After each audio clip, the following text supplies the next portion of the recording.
சென்னை நோக்கிய ஆலையை மீண்டும் தொடங்க மத்திய அரசு நடவடிக்கை.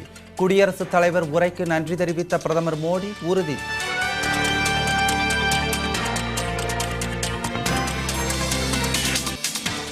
பெருநிறுவனங்களுக்கு ஆதரவாக மத்திய அரசு செயல்படுகிறதென கூறுவதா? மாநிலங்களவையில் எதிர்க்கட்சிகளுக்கு பிரதமர் மோடி கண்டனம்.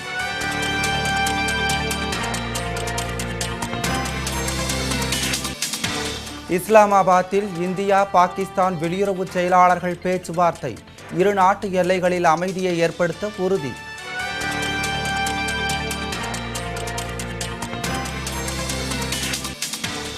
டெல்லியில் மத்திய இணையமைச்சருடன் காவிரி டெல்டா விவசாயிகள் சந்திப்பு. காவிரி பிரச்சினைக்கு நிரந்தர தீர்வு காணுமாறு வலியுறுத்தல்.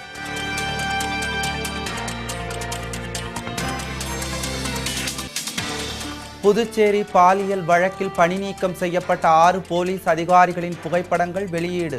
தலைமறைவு குற்றவாளிகள் என அறிவிப்பு.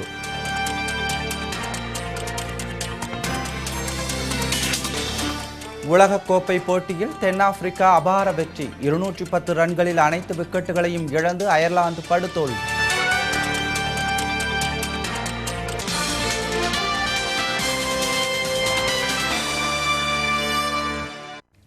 வணக்கம். செய்திகள் வாசிப்பது பத்மினி பிரகாஷ். இனி விரிவான செய்திகளை காணலாம். தமிழகத்தில் மூடப்பட்ட நோக்கியா ஆலையை மீண்டும் திறக்க நடவடிக்கை எடுக்கப்படும் என்று மாநிலங்களவையில் பிரதமர் மோடி உறுதியளித்துள்ளார். குடியரசுத் தலைவர் உரைக்கு நன்றி தெரிவித்த பிரதமர் நரேந்திர மோடி எதிர்க்கட்சிகளின் கேள்விகளுக்கு விளக்கமளித்து உரையாற்றினார். அப்போது பேசிய அவர், விவாதத்தில் பங்கேற்ற அனைத்து உறுப்பினர்களுக்கும் முதலில் நன்றியை தெரிவித்துக் கொள்வதாக கூறினார். குஜராத் முதல்வராக இருந்தபோது 14 ஆண்டுகள் சிறையில் வைப்பதாக மிரட்டியதாகவும், ஜனநாயகத்தில் அச்சுறுத்தல் அரசியல் வேலை செய்யாது எனவும் தெரிவித்தார். மேலும் பிரச்சனைகளை எதிர்க்கட்சிகளுடன் பேசி தீர்ப்பதில் நம்பிக்கை கொண்டிருப்பதாக கூறிய பிரதமர் மோடி, முன்னாள் பாரத பிரதமர் வாஜ்பாயின் ஆட்சியின் போதே திட்டங்களின் பெயர்களை காங்கிரஸ் மாற்றியதாக குற்றம் சாட்டினார். ஆனால் திட்டங்களின் பெயர்கள் ஒரு பிரச்சனை அல்ல என்று கூறிய அவர், திட்டங்களின் செயல்பாடுகளே கவனிக்கக்கூடிய ஒன்று என்றும், இந்தியாவை ஆட்சி செய்வது மக்களை தவிர அரசாங்கம் கிடையாது எனவும் கூறினார். மேலும் கடந்த காங்கிரஸ் ஆட்சியின் கொள்கையால் தமிழகத்தில் மூடப்பட்ட நோக்கியா ஆலையை மீண்டும் திறக்க நடவடிக்கை எடுக்கப்படும் என பிரதமர் மோடி உறுதியளித்தார். தொடர்ந்து பேசிய பிரதமர் மோடி, மண்வளத்தை பற்றி பேசுவதும் அனைத்து பள்ளிகளுக்கும் கழிப்பறை போன்ற முயற்சிகள் பெரு நிறுவனங்களுக்கான நடவடிக்கையாய் என்றும், ஜன்தன் யோஜனா மூலம் ஏழைகளுக்கு வங்கிக் கணக்கு செயல்படுத்துவது கார்ப்பரேட்டுகளுக்கான திட்டமா என எதிர்க்கட்சிகளுக்கு கேள்வி எழுப்பினார். மேலும் மத்திய அரசு வருவாயில் மாநில அரசுகளின் பங்குகள் அதிகரிக்கப்பட்டுள்ளதை சுட்டிக்காட்டிய அவர், அந்த நிதியை சரியாக பயன்படுத்தினால் அனைத்து மாநிலங்களும் வளர்ச்சியடையும் என தெரிவித்தார்.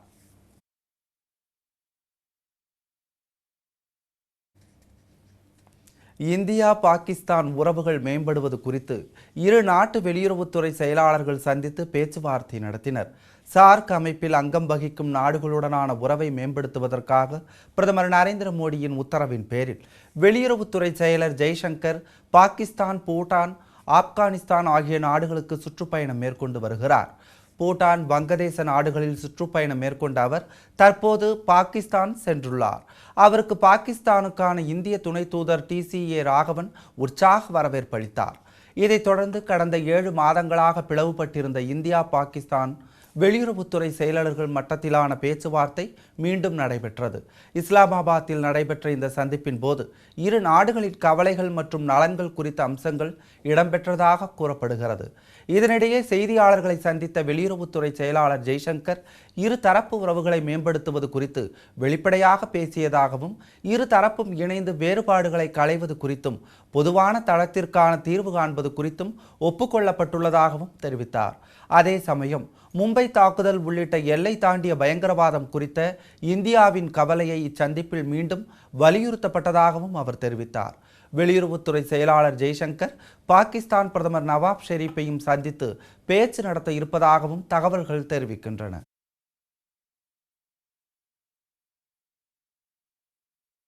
எதிர்க்கட்சிகளின் கடும் எதிர்ப்புக்கு நடுவே காப்பீட்டு மசோதாவை மத்திய அரசு மக்களவையில் தாக்கல் செய்தது. காப்பீட்டுத் துறையில் அந்நிய முதலீட்டை 26% இருந்து 49% உயர்த்த மத்திய அரசு தீவிர முயற்சி மேற்கொண்டு வருகிறது. இது தொடர்பான மசோதாவை எதிர்க்கட்சிகளின் கடும் எதிர்ப்புக்கு நடுவே நிதித்துறையின் இணை அமைச்சர் ஜெயந்த் சின்ஹா காப்பீட்டு மசோதாவை மக்களவையில் தாக்கல் செய்தார். இதற்கு கம்யூனிஸ்ட், திரிணாமுல் காங்கிரஸ் உள்ளிட்ட எதிர்க்கட்சி உறுப்பினர்கள் கடும் எதிர்ப்பு தெரிவித்தனர். இதனால் அவையில் கடும் அமளி ஏற்பட்டது. ஆனால் மசோதாவை தாக்கல் செய்வதற்கு ஆதரவாக 131 பேரும், எதிர்ப்பாக 45 பேரும் வாக்களித்தனர். இதையடுத்து காப்பீட்டு மசோதா மக்களவையில் ஏற்கப்பட்டது.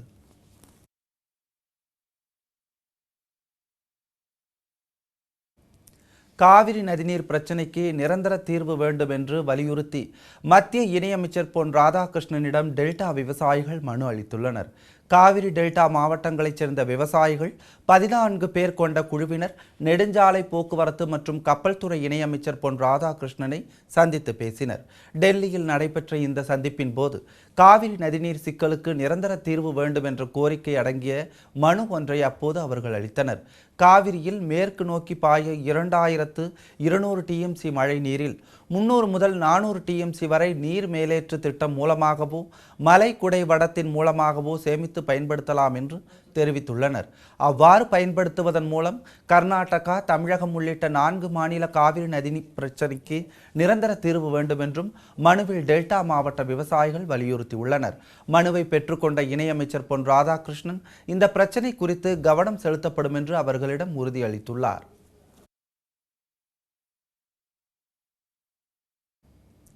மதுரையில் நடைபெற்ற கிரானைட் முறைகேடுகள் தொடர்பாக வங்கி அதிகாரிகளிடம் IAS அதிகாரி சகாயம் விசாரணை நடத்தியுள்ளார். 7 கட்ட விசாரணைகள் முடிவடைந்து கடந்த 27ஆம் தேதி 8ஆம் கட்ட விசாரணையை தொடங்கியுள்ள அவர், கிரானைட் குவாரி உரிமதாரர்கள் கணக்கு வைத்திருந்த வங்கி விவரங்களை அளிக்குமாறும் சம்பந்தப்பட்ட வங்கி அதிகாரிகளுக்கு சம்மன் அனுப்பினார். அதன் அடிப்படையில் வங்கி அதிகாரிகள் சகாயத்திடம் நேரில் ஆஜராகி குவாரி உரிமதாரர்களின் வங்கி கணக்கு விவரங்கள், வரவு தகவல்களை அளித்துள்ளனர். இதையடுத்து அலுவலக அதிகாரிகளுடன் அவர் ஆலோசனை நடத்தியுள்ளார். மேலும் சில வங்கிகளிடம் இருந்து விவரங்கள் பெற வேண்டி இருப்பதால் அவற்றை பெற்று விசாரணையை சகாயம் முடிப்பார் என்று எதிர்பார்க்கப்படுகிறது. விசாரணை அறிக்கையை நீதிமன்றத்தில் அவர் விரைவில் தாக்கல் செய்வார் என்று தெரிகிறது.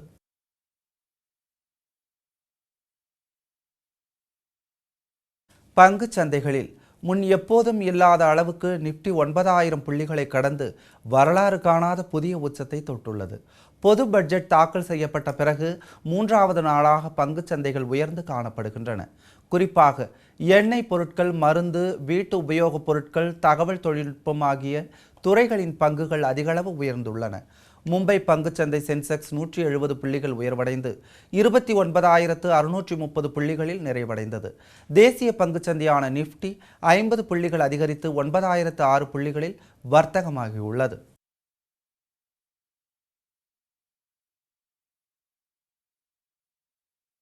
புதுச்சேரியில் சிறுமிகள் பாலியல் வழக்கில் பணி நீக்கம் செய்யப்பட்டு தேடப்பட்டு வந்த 6 போலீசாரின் புகைப்படங்களை சிபிசிஐடி காவல்துறை வெளியிட்டுள்ளது.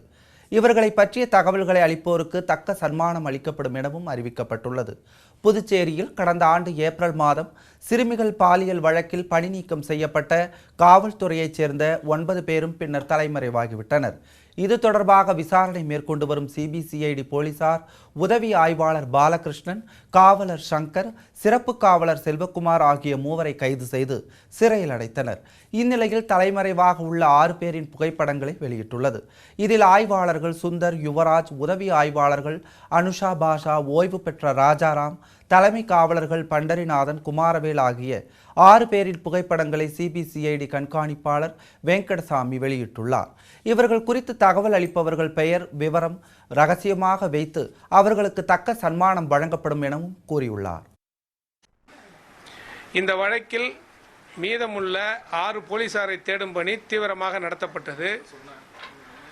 அதில் அவர்களுக்கு எவ்வளவோ வாய்ப்புகள் கொடுத்தும் சரண்டர் ஆவதற்கு இதுவரை சரண்டர் ஆகாததால் அவர்களை தலைமறைவு குற்றவாளியாக கருதப்பட்டு புதுவை காவல் தலைமை அதிகாரி அவர்கள் அனைவரையுமே பணி நீக்கம் செய்து உத்தரவிட்டனர். இதில் இந்த 6 நபர்களின் போட்டோக்கள் தலைமறைவாக உள்ள இந்த வழக்கில் சம்பந்தப்பட்டு தலைமறைவாக உள்ள 6 போலீசாரின் புகைப்படங்கள் வெளியிடப்பட்டுள்ளது. இவர்களை பற்றி தகவல் தெரிந்தால், இவர்கள் எங்கு இருக்கிறார்கள் என்ற தகவல் தெரிந்தாலோ, இவர்கள் நடமாட்டம் ஏதாவது தெரிந்தாலோ உடனடியாக புதுவை காவல்துறைக்கு, அதாவது எஸ்பி, சிஐடி அவர்களுக்கோ கண்ட்ரோல் ரூமுக்கோ தெரிவிக்கும்படி மிக தாழ்மையுடன் பொதுமக்களை கேட்டுக்கொள்ளப்படுகிறது. அப்படி தெரிவிப்பவர்களின் பெயர்கள், விலாசம் ரகசியமாக பாதுகாக்கப்படும். எக்காரணத்தை முன்னிட்டும் அது மற்றவர்களுக்கு தெரியாத வண்ணம் வைக்கப்படும். தகவல்கள் உறுதியான தகவல்களாக மக்கள் தெரிவிக்கும்படி காவல்துறை சிபிசிஐடி சார்பாக. உலகக்கோப்பை கிரிக்கெட் போட்டியில் 201 ரன்கள் வித்தியாசத்தில் அயர்லாந்தை தென்னாப்பிரிக்க அணி வீழ்த்தியது. பி பிரிவில் இடம்பெற்றுள்ள இவ்விரு அணிகளும் மோதிய இந்த ஆட்டம் கேன்பராவில் நடைபெற்றது. டாஸ் வென்று பேட் செய்த தென்னாப்பிரிக்க அணியின் தொடக்க வீரர் குயின்டன் டிகாக் 1 ரன்னில் ஆட்டமிழந்து நடையை கட்டினார். அதன் பிறகு ஜோடி சேர்ந்த ஆம்லா, டுப்ளிசிஸ் சிறப்பான ஆட்டத்தை வெளிப்படுத்தினர். இருவரும் கிடைத்த பந்துகளையெல்லாம் அடித்து விளாசி ரன் குவித்தனர். அயர்லாந்து வீரர்கள் மாறி மாறி பந்து வீசியும் இந்த ஜோடியை பிரிக்க முடியாமல் திணறினர். அபாரமாக ஆடி அடுத்தடுத்து சதமடித்த இருவரும் 2வது விக்கெட்டுக்கு 247 ரன்கள் குவித்தனர்.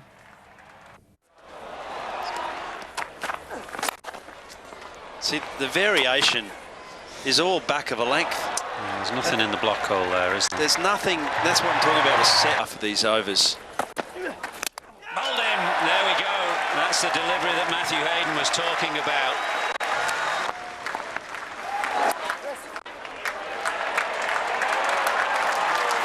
Yeah, that's another 100. It looked easy enough, didn't it, for Faf du Plessis, just a nudge into the leg side and a raise of the arms. 100 off 103. இந்நிலையில் 109 ரன்கள் குவித்திருந்த டுப்ளிசிஸ் கெவின் ஓப்ரைன் பந்தில் ஹோல்டானார். இவரை தொடர்ந்து 159 ரன்களில் ஆம்லாவும் 24 ரன்களில் வில்லியர்ஸும் அடுத்தடுத்து ஆட்டமிழந்தனர். இதையடுத்து 5வது விக்கெட்டுக்கு ஜோடி சேர்ந்த மில்லர், ரோசோவும் அதிரடி ஆட்டத்தை வெளிப்படுத்தினர். 27 பந்துகளை சந்தித்த ரோசா அரை சதம் கடந்தார். மில்லரும் தன் பங்கிற்கு சிக்சர்களையும் பவுண்டரிகளையும் விளாசினார். இதனால் தென்னாப்பிரிக்க அணி 50 ஓவர்கள் முடிவில் 4 விக்கெட் இழப்பிற்கு 411 ரன்கள் குவித்தது. இதன் மூலம் உலகக்கோப்பை போட்டியில் தென்னாப்பிரிக்க அணியின் அதிகபட்ச ஸ்கோரை பதிவு செய்தது. அது மட்டுமின்றி உலகக்கோப்பை தொடரில் அடுத்தடுத்த 2 போட்டிகளில் 400 ரன்களை குவித்த முதல் அணி என்ற பெருமையும் அந்த அணி பெற்றது. இதனிடையே இமாலய ரன் குவிப்பிற்கு வித்திட்ட ஆம்லா குறைந்த இன்னிங்ஸில் 20 சதங்களை கடந்த வீரர் என்ற விராட் கோலியின் சாதனையை முறியடித்தார்.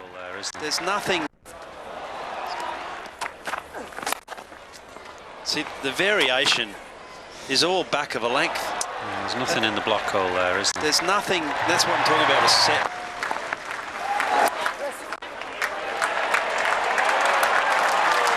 Yeah, that's another 100.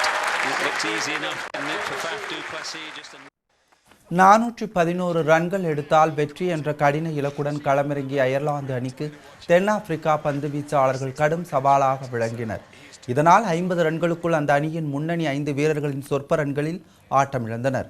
ஸ்டீர்லிங் 9 ரன்களிலும், போட்டர்ஃபீல்ட் 12 ரன்களிலும், Joyce run எதுவும் எடுக்காமலும் ஆட்டமிழந்தனர். இவர்களை தொடர்ந்து ஓப்ரைன் 14 ரன்களிலும், வில்சன் ரன் எதுவும் எடுக்காமலும் நடையை கட்டினர். இதனால் முன்னணி வீரர்களை இழந்து அந்த அணி தடுமாறியது. அப்போது ஜோடி சேர்ந்த பால்பிரின் மற்றும் கெவின் ஓப்ரைன் நிதான ஆட்டத்தை வெளிப்படுத்தினர். நீண்ட நேர ஆட்டத்திற்கு பிறகு பால்பிரின் 58 ரன்களிலும், கெவின் ஓப்ரைன் 48 ரன்களிலும் விக்கெட்டை இழந்தனர். பின்னர் வந்த வீரர்கள் ஓரளவுக்கு தாக்குப்பிடித்து விளையாடியதால் 45 ஓவர்களில் 210 ரன்களுக்கு அனைத்து விக்கெட்டுகளையும் இழந்தது. இதன் மூலம் 201 ரன்கள் வித்தியாசத்தில் தென்னாப்பிரிக்க அணி அபார வெற்றி பெற்றது. அந்த அணி சார்பில் அபாட் 4 விக்கெட்டுகளும், மார்க்கல் 3 விக்கெட்டுகளும், ஸ்டெயின் 2 விக்கெட்டுகளும், வில்லியர்ஸ் 1 விக்கெட்டையும் கைப்பற்றினர். Edged it and he caught it. Hashim Amla made it look really toy to watch it. 146 that one came through it. So he's turning the gas on.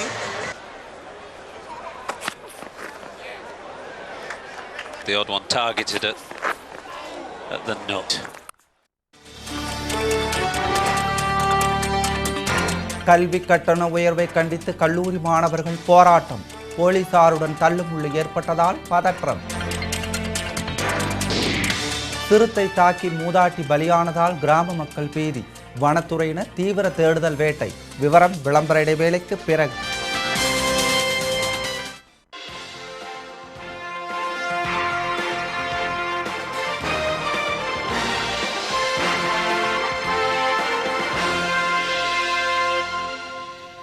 செய்திகள் தொடர்கின்றன. மத்திய கப்பல் போக்குவரத்து, சாலை போக்குவரத்து, நெடுஞ்சாலைத்துறையின் அமைச்சர் நிதின் கட்கரி கப்பல் போக்குவரத்திற்காக ஷிப்பிங் சம்வாத் என்ற இணையதளத்தை துவக்கி வைத்தார். இதனையொட்டி புதுதில்லியில் நடைபெற்ற விழாவில் மத்திய இணையமைச்சர் பொன் ராதாகிருஷ்ணன் முன்னிலையில் இத்துறையின் அமைச்சர் நிதின் கட்கரி இதற்கான இணையதளத்தை அறிமுகப்படுத்தி வைத்தார்.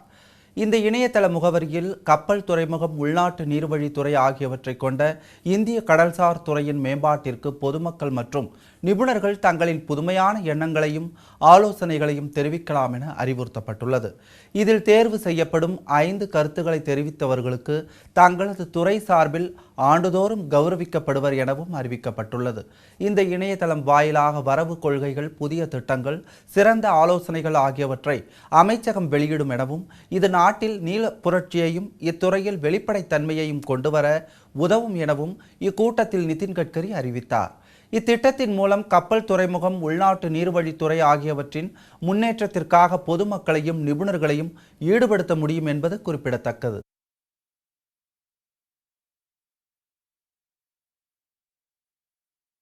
திருச்சியில் தனியார் கல்லூரி முன்பாக போராட்டம் நடத்திய மாணவர்களை போலீசார் கைது செய்தபோது தள்ளுமுள்ளு ஏற்பட்டதால் அங்கு பரபரப்பு ஏற்பட்டது.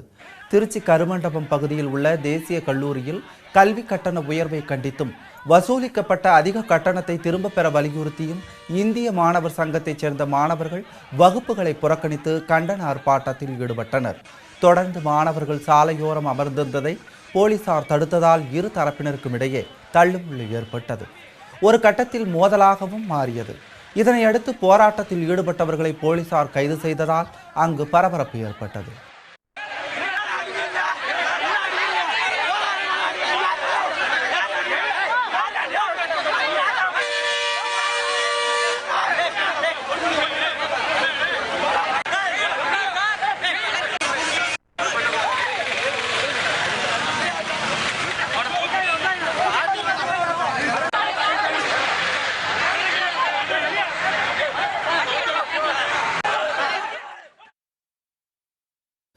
கோவை மத்திய ரிசர்வ் படை கல்லூரியில் பயிற்சி முடித்த 45 பேரை உதவி கமாண்டோக்களாக நேரடியாக பணி நியமனம் செய்திடும் விழாவில் மத்திய ரிசர்வ் காவல்துறை தென் பிராந்திய தலைவர் ராவ் கலந்து கொண்டார்.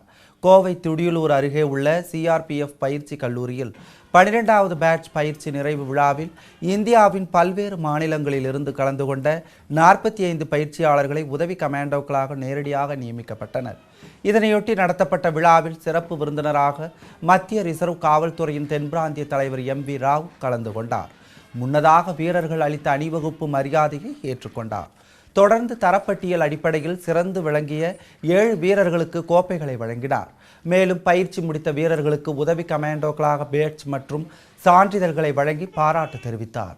இதனையடுத்து நடைபெற்ற வீரர்களின் சாகச நிகழ்ச்சிகளில் கராத்தே, வீரர்கள் தீ ஓடுகளை உடைத்தல், மார்பில் கருங்கல்லை வைத்து உடைத்தல், பைக் சாகசம் மற்றும் ஆபத்தில் இருப்பவர்களை பாதுகாப்பாக மீட்பது போன்றவைகள் பார்வையாளர்கள் கவனத்தை ஈர்த்தது. தொடர்ந்து மத்திய ரிசர்வ் காவல்துறை தென் பிராந்திய தலைவர் ராவ் செய்தியாளர்களிடம் கூறும்போது CRPF உட்பட அனைத்து பாதுகாப்பு துறைகளிலும் பெண்களின் பங்கு அதிகரித்து வருவதாக கூறினார். ஜார்க்கண்ட் உள்ளிட்ட பகுதிகளில் வசிக்கும் ஆதிவாசி மக்களின் தேவைகளை அரசு பூர்த்தி செய்து வருவதால் தற்போது அங்கு மாவோயிஸ்டுகள் வளர்ச்சி கட்டுப்படுத்தப்பட்டுள்ளது எனவும் கூறியுள்ளார். As you will see that in our sector, as I already mentioned, the Andhra-Varsa border and Chhattisgarh-Telangana borders. It is basically a preventive type of operations that are happening. Like there is no infiltration of the Maoists from neighboring states into these areas. Arakkonam அருகே கடந்த சில நாட்களாக சிறுத்தை புலி நடமாட்டம் இருப்பதாக அப்பகுதி மக்கள் தெரிவித்து வந்த நிலையில் மூதாட்டி ஒருவர் சிறுத்தை புலி தாக்கி பலியான சம்பவம் அப்பகுதியில் பரபரப்பை ஏற்படுத்தியுள்ளது. வேலூர் மாவட்டம் அரக்கோணம் அடுத்த புதுகேசாவரம் பழைய கேசாவரம் உள்ளிட்ட கிராம பகுதிகளில் கடந்த 2 தினங்களாக சிறுத்தை புலி நடமாட்டம் இருப்பதாக அப்பகுதி மக்கள் வருவாய்த்துறையினருக்கு தகவல் அளித்துள்ளனர். ஆனால் இப்பிரச்சினை தொடர்பாக வனத்துறையினர் இதுவரை எவ்வித நடவடிக்கையும் மேற்கொள்ளவில்லை என கூறப்படுகிறது. இந்நிலையில் உரியூர் குப்பம் பகுதியில் மாரியம்மாள் என்ற மூதாட்டியின் சடலம் தலை, உடல் என தனித்தனியாக கிடந்த நிலையில் கண்டெடுக்கப்பட்டுள்ளது. சிறுத்தை புலி தாக்கியதில் மூதாட்டி இறந்திருக்கக்கூடும் என அப்பகுதி மக்கள் அச்சம் தெரிவித்தனர். இதனிடையே அங்கு விரைந்து வந்த காவல்துறையினர் சடலத்தை மீட்டு பிரேத பரிசோதனைக்கு அனுப்பி வைத்தனர். தொடர்ந்து அரக்கோணம் சட்டமன்ற உறுப்பினர் ரவி, ஒன்றிய குழு தலைவர் பால்ராஜ் ஸ்ரீனிவாசன் ஆகியோர் சம்பவ பகுதியை பார்வையிட்டு மாரியம்மாள் உடலுக்கு அஞ்சலி செலுத்தி பாதிக்கப்பட்ட குடும்பத்தினருக்கு ஆறுதல் கூறினர்.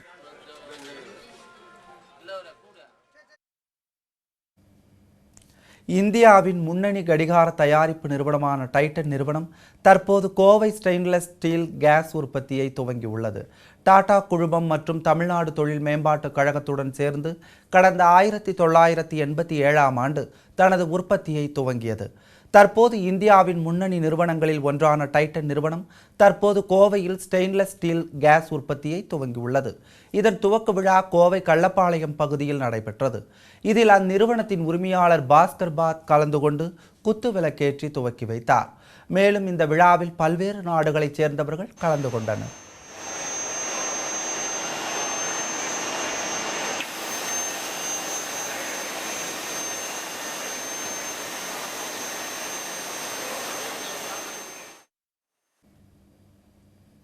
விண்வெளியில் தினமும் பல மாற்றங்கள் நிகழ்கின்றன.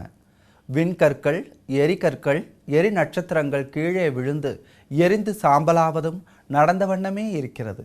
இன்றைக்கு மக்களை அச்சத்தில் ஆழ்த்தி வரும் எரிகற்களை பற்றிய ஒரு சிறப்பு கண்ணோட்டத்தை நாம் காணலாம்.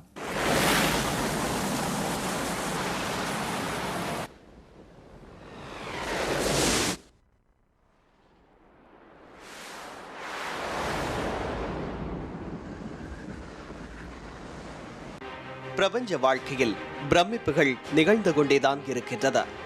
விண்ணுலகில் வியக்க வைக்கும் விந்தைகளும் மண்ணுலகில் மலைக்க வைக்கும் ஆச்சரியங்களும் அதிர்ச்சிகளும் ஆங்காங்கே நடக்கின்றது.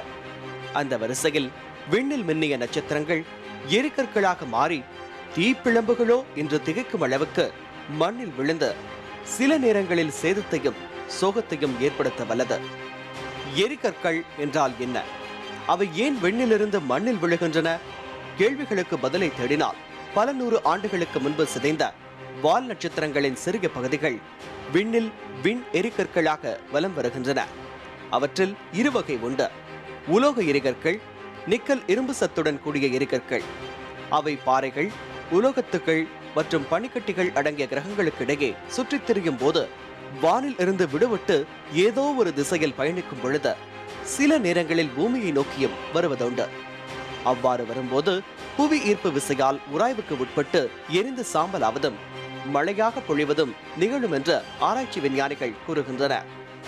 சூரியனிலிருந்து வெளிப்படும் அதிக சக்தி கொண்ட நெருப்பு போன்ற எரிகற்கள் அதிக அளவில் விண்ணிலிருந்து கீழே விழுவதும் அவை சுமார் 80 கிலோமீட்டர் உயரத்திலேயே எரிந்து விடுவதால் பூமியில் விழும் எரிகற்களால் பூமிக்கு எந்த ஒரு பாதிப்பும் இல்லை என்றாலும் சில நேரங்களில் அளவில் பெரிய கற்கள் பூமியை வந்தடையும் போது பாதிப்பை ஏற்படுத்தும்.